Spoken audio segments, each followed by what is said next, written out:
একটা কিশোর ছেলে কফিনের ভেতরেও পুরোপুরি সচেতন। তার ঘাড় ভাঙা, তার শরীর ততক্ষণে কবরও দেওয়া হয়ে গেছে। বাবা মা আর বন্ধুবান্ধব সবাই ভাবছে ও মারা গেছে, কিন্তু আসলে এই মৃত্যুটা কোনো দুর্ঘটনা না।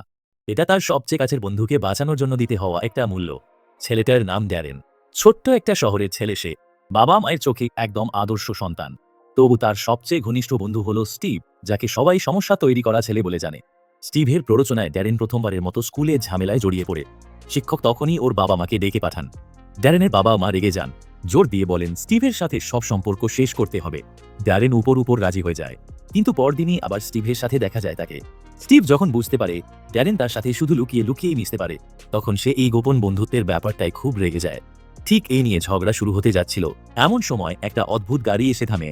একটা অদ্ভুত ধরনের লিফলেট রেখে যায়। দেখা যায় স্যার গুফ্রিক নামের একটা পুরনো আজব প্রদর্শনী শহরে আসছে।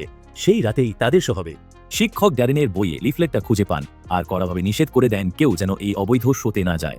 কিন্তু ভ্যাম্পায়ারের গল্পে মশগুল স্টিভ আর মাকড়সা প্রেমী ড্যারেন বাবা মায়ের অজান্তে লুকিয়ে চলে যায় সেখানে। রিংমাস্টার হাইবার্নিয়া স্টল তাদের জিজ্ঞাসাবাদ করার পর দুজনকে শোতে ঢুকতে দেন। মিস্টার টল যখন একে একে পারফর্মারদের পরিচয় করাচ্ছিলেন, তারা দেখে হিংস্র নেকড়ে মানব কোরম্যাক লিম্বস নামের একজন, যে নিজের অঙ্গ আবার গজাতে পারে, আর সাপ ছেলে এভ্রাভন। মাদাম ট্রুস্কা যখন মঞ্চে ওঠেন, দর্শকদের মধ্য থেকে ভাগ্যবান হিসেবে বেছে নেওয়া হয় ড্যারেনকে। ট্রুস্কা তাকে স্পর্শ করা মাত্রই একটা ভয়ঙ্কর ভবিষ্যতের আভাস পান। তার ভবিষ্যৎবাণী শেষ হতেই সেই আকর্ষণীয় নারীর মুখে হঠাৎ ঘন দাড়ি গজিয়ে ওঠে। সাথে সাথে তা খুলে ফেলেন তিনি। কিছু একটা খারাপ আসছে টের পেয়ে ট্রুস্কা লার্টেনকে গিয়ে সাবধান করেন, সো তাড়াতাড়ি শেষ করে শহর ছেড়ে চলে যেতে বলেন। কিন্তু লার্টেন, যে নিজেই একজন ভ্যাম্পায়ার, সেই সতর্কবার্তা উড়িয়ে দেন। তিনি তার পারফর্মিং সঙ্গী বিষাক্ত মাকড়সা মাদাম অক্টাকে মঞ্চে নিয়ে আসেন। উজ্জ্বল রঙের বিশাল মাকড়সাটা বেরিয়ে আসতেই ড্যারেনের চোখ যেন আটকে যায়। স্টিভও চিনে ফেলে লার্টেন ক্রেপসলিও একজন ভ্যাম্পায়ার। কিন্তু ঠিক তখনই পুলিশ হানা দেয়, শোটা মাঝপথে থেমে যায়। ড্যারেন দৌড়ে মঞ্চের পেছনে চলে যায়। লার্টেনের প্রস্তুতি কক্ষে ঢুকে পড়ে। মাদাম অক্টায় এতটাই মগ্ন হয়ে যায় যে লার্টেন ফিরে আসার আগেই সে খাঁচা সহ পুরো মাকড়সাটাই চুরি করে ফেলে। পালানোর আগেই লার্টেন তার ভ্যাম্পায়ার সঙ্গী গ্যাবনারকে নিয়ে সরাসরি কক্ষে ঢুকে পড়েন। বাধ্য হয়ে ড্যারেন মাদাম অক্টাকে নিয়ে পাশের আলমারিতে লুকিয়ে পড়ে। সে যা ভাবতেও পারেনি তা হলো, লার্টেন আর গ্যাভনার ঢোকার সাথে সাথেই ভ্যাম্পায়ার আর ভ্যাম্পানিজদের মধ্যেকার দ্বন্দ্ব নিয়ে কথা বলতে শুরু করেন। একজন ভ্যাম্পায়ারকে ইতিমধ্যেই একজন ভ্যাম্পানিজ হত্যা করেছে। তাদের দীর্ঘদিনের শান্তি এখন ভেঙে পড়ার মুখে। ঠিক তখনই স্টিভ লার্টেনের আগের সতর্কবার্তা উপেক্ষা করে কক্ষে ঢুকে পড়ে। ভ্যাম্পায়ারের মতো ভয়ঙ্কর বিপদের মুখোমুখি হয়েও স্টিভ একটুও ভয় পায় না, বরং প্রচণ্ড উত্তেজিত হয়ে ওঠে। এমনকি সে লার্টেনকে অনুরোধ করে তাকেও ভ্যাম্পায়ার বানিয়ে দিতে। স্টিভের দুঃখজনক পারিবারিক পরিস্থিতির কথা জেনে লার্টেন তার রক্ত পরীক্ষা করার সিদ্ধান্ত নেন। কিন্তু রক্তের স্বাদ নেওয়ার পরই তিনি টের পান সেই রক্তে ভয়ানক মন্দতা মিশে আছে। তাই লার্টেন তাকে প্রত্যাখ্যান করেন, সাথে সাথেই তাড়িয়ে দেন। অপমানিত স্টিভ রাগে ফুঁসতে থাকে, শপথ করে একদিন ফিরে এসে সে লার্টেনকে শেষ করে দেবে। কিন্তু ঠিক তখনই লার্টেন খেয়াল করেন মাদাম অক্টা নেই। এই সুযোগে ড্যারেন আলমারির ভেতরের একটা গোপন পথ দিয়ে ছুটে পালায়। সেই পথের শেষ মাথায় একটা গলিতে গিয়ে সে আগের সেই অদ্ভুত গাড়িটার মুখোমুখি হয়। ভেতর থেকে মিস্টার টাইনির আন্তরিক ডাক শুনে ড্যারেন উঠে বসে। কিছু দূর যাওয়ার পর ড্যারেন বুঝতে পারে গাড়ির ভেতরে থাকা কেউই সাধারণ মানুষ না। রহস্যময় মিস্টার টাইনি ছাড়াও সেখানে আছে মেরলো নামের এক হিংস্র ভ্যাম্পানিজ। মিস্টার টাইনি প্রথমে ড্যারেনকে স্টিভ ভেবে ভুল করেন, কিন্তু ভুল বুঝতে পেরেও একটুও হতাশ হন না। বরং তার মনে হয় ড্যারেনেরও নেতৃত্বের গুণ আছে। ড্যারেনের চুলের একটা সুতো নিয়ে তার জিঙ্গত বৈশিষ্ট্য পরীক্ষা করার পর মিস্টার টাইনি তাকে বাড়িতে পাঠিয়ে দেন। পরদিন ড্যারেন ঘুম থেকে উঠে মাদাম অক্টাকে নিয়ে স্কুলে যায়। কিন্তু মাকড়সা ভীতু স্টিভ অজান্তেই তাকে দেখে ফেলে। কাছ থেকে দেখার জন্য এগিয়ে যায়। ধস্তাধস্তির মধ্যে খাঁচাটা হাত থেকে ছেড়ে দেয়। মাদাম অক্টা মুক্ত হয়ে যায়। বিশাল মাকড়সাটার সাথে সাথে স্কুলে হুলস্থুল বাঁধিয়ে দেয়। এই বিশৃঙ্খলার মধ্যে ড্যারেনের হাত থেকে সেই যন্ত্রটাও পড়ে যায়, যেটা দিয়ে সে মাকড়সাকে নিয়ন্ত্রণ করত, কারো যাতে ক্ষতি না হয়। তাই স্টিভ একটা ঝাড়ু নিয়ে ওকে মারার চেষ্টা করে, কিন্তু মাকড়সাটা অনেক বেশি দ্রুত। তার ওপর মাকড়সাটাকে ভালোবাসা ড্যারেন বারবার তাকে বাধা দিতে থাকে। স্টিভ কখনোই ওকে আঘাত করতে পারে না। উল্টো মাকড়সাটা লাফিয়ে তার মুখে জোরে কামড় বসিয়ে দেয়। মাকড়সাটা স্কুল থেকে পালিয়ে যায়। এখন বিষের কারণে স্টিভের জীবন বিপন্ন। ড্যারেন আতঙ্কিত হয়ে পড়ে। সে দৌড়ে থিয়েটারে গিয়ে লার্টেনের কাছে প্রতিষেধকের জন্য অনুরোধ করে। চুরির ব্যাপারে লার্টেন তখনও রাগান্বিত, কিন্তু মিস্টার টাইনির পরিকল্পনা জানার আগ্রহে তিনি একটা শর্ত রাখেন। সবচেয়ে কাছের বন্ধুকে বাঁচাতে ড্যারেন সাথে সাথেই রাজি হয়ে যায় লার্টেনের সহকারী হতে, রক্ত বিনিময় করে অর্ধ ভ্যাম্পায়ারে পরিণত হতে। শুধু তাই না, সহকারী হিসেবে ড্যারেনকে লার্টেনের সব নির্দেশও মানতে হবে। দিনের বেলায় লার্টেন যা করতে পারেন না সেসব কাজ করতে হবে তাকে। বিনিময়ে লার্টেনও ড্যারেনকে রক্ষা করবেন, মিস্টার টাইনির প্রভাব থেকে যতটা সম্ভব দূরে রাখবেন। এরপর লার্টেন ড্যারেনকে হাসপাতালে নিয়ে যান। কথা রেখে স্টিভকে প্রতিষেধক দিয়ে দেন। স্টিভ বিপদমুক্ত হওয়ার পর ড্যারেন প্রায় চলেই যাচ্ছিল চুপচাপ বাড়ি ফেরার জন্য, কিন্তু তখনই সে টের পায় শুধু তার প্রবল আরোগ্য ক্ষমতা আর হঠাৎ পাওয়া শক্তি না, তার মধ্যে নিজের বোন অ্যানির রক্তের প্রতিও একটা তীব্র আকাঙ্ক্ষা জন্ম নিচ্ছে। নিজের পরিবারের ক্ষতি এড়াতে ড্যারেন চিরদিনের জন্য চলে যাওয়ার সিদ্ধান্ত নেয়। বাবা মায়ের কাছ থেকে বিদায় নেয়, তারপর অ্যানির কাছ থেকেও। এরপর লার্টেনের সাহায্যে সে নিজের মৃত্যুর নাটক সাজায় উঁচু জায়গা থেকে পড়ে যাওয়ার ভান করে। প্রথমে স্টিভ ভাবে সে তার সবচেয়ে ঘনিষ্ঠ বন্ধুকে হারিয়ে ফেলেছে, কিন্তু ড্যারেনের কবর দেওয়ার সময় সে বন্ধুর হাতে একটা চিহ্ন দেখতে পায়, ভ্যাম্পায়ার রক্ত বিনিময়ের বিশেষ চিহ্ন। সেই রাতে ড্যারেন যখন জ্ঞান ফিরে পায়, তখন সে কবর দেওয়া কফিনের ভেতরেই আটকে অপেক্ষা করছে। লার্টেন ঠিক সময় মতো কবরস্থানে এসে তাকে আবার খুঁড়ে বের করেন, কিন্তু ঠিক তখনই মার্লো এসে তাদের চমকে দেয়। মার্লো আক্রমণাত্মকভাবে এগিয়ে এসে জোর করে ড্যারেনকে ভ্যাম্পানিজে পরিণত করার চেষ্টা করে।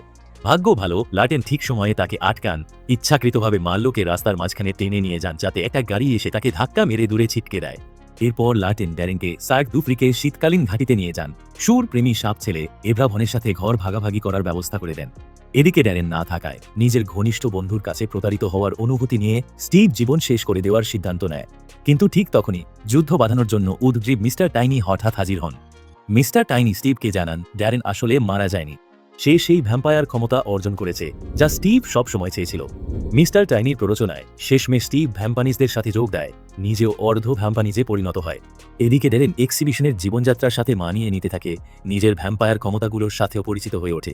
এছাড়া প্রদর্শনীর প্রাইমেট নারী রেবেকার প্রেমেও পড়ে যায় ড্যারেন। তারপর একদিন হঠাৎ স্টিভের কথা ভেবে চিন্তিত হয়ে ড্যারেন নিজেকে আর সামলাতে পারে না, তার সাথে যোগাযোগ করে ফেলে, যার ফলে তার অবস্থান প্রকাশ হয়ে যায়। মিস্টার টাইনি কোনো আমন্ত্রণ ছাড়াই এসে হাজির হন।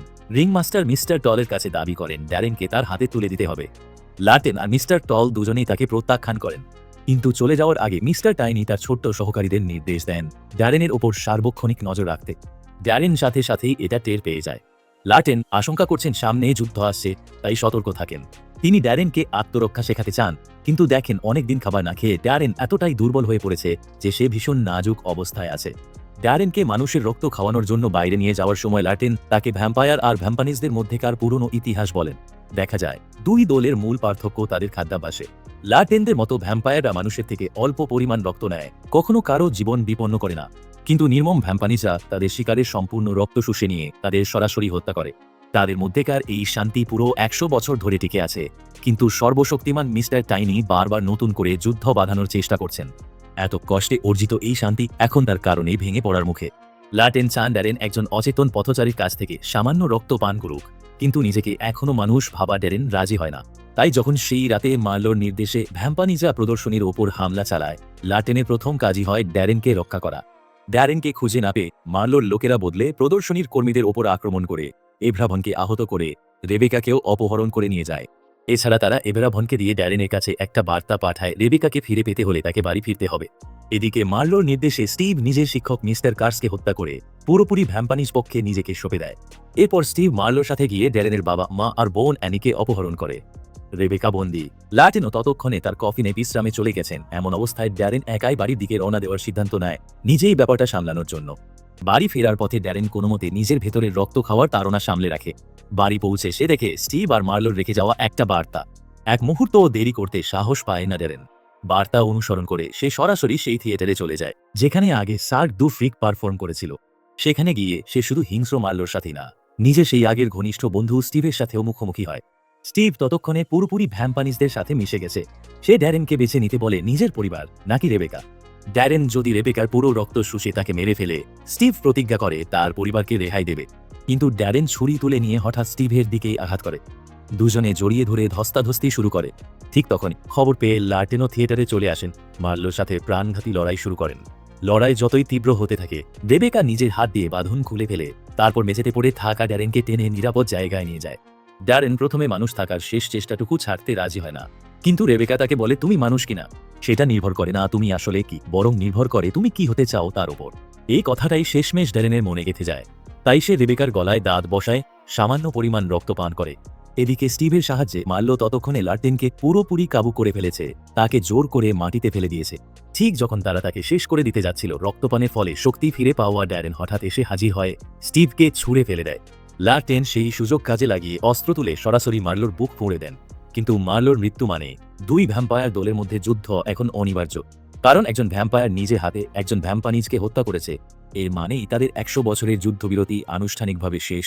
এটাই ছিল লার্টেনের সবচেয়ে বড় ভয়। যদিও ড্যারেনের ধারণা কেউ যদি এই খবর না ছড়ায় তাহলে হয়তো যুদ্ধ বাঁধবে না, কিন্তু স্টিভকে শেষ করার আগেই পুরো ঘটনাটা দেখতে থাকা মিস্টার টাইনি ধৈর্য হারিয়ে ফেলেন। তিনি দুই বন্ধুকে আর লড়তে দেন না। নিজে ক্ষমতা ব্যবহার করে তিনি মৃত মার্লোকে নিজের একজন ছোট্ট সহকারীতে রূপান্তরিত করেন। মিস্টার টাইনির নির্দেশে শেষমেশ স্টিভ তার সাথে চলে যাওয়ার সিদ্ধান্ত নেয়। মিস্টার টাইনির পরিকল্পনা স্টিভকে গড়ে তুলবে নতুন ভ্যাম্পানিজ নেতা হিসেবে। লাটিন ড্যারেনকে সাহায্য করেন তার বাবা মা আর বোন অ্যানিকে নিরাপদে বাড়ি ফিরিয়ে দিতে। তাদের সম্মোহিত করে সেই রাতে দেখা সব কিছু ভুলিয়ে দেন। শেষমেশ ড্যারেন রেবেকার ভালোবাসা পায়। লার্টেনের কাছ থেকেও একটা উপহার পায়, সে একটা কফিন যার ভেতরে বিল্ট ইন অডিও সিস্টেম লাগানো। ড্যারেন অবশেষে নিজের ভবিষ্যৎকে মেনে নেয়। স্টিভের সাথে সামনের যুদ্ধে মুখোমুখি হওয়ার জন্য সাহস নিয়ে প্রস্তুত হয়ে ওঠে। অনিক অ্যালভিন রিকেপস দেখার জন্য অনেক ধন্যবাদ। ভিডিওটা ভালো লাগলে সাবস্ক্রাইব করতে ভুলবেন না আর নিচে কমেন্ট করে জানাবেন, এটা চ্যানেলের জন্য অনেক বড় সাহায্য। পরের ভিডিওতে দেখা হচ্ছে।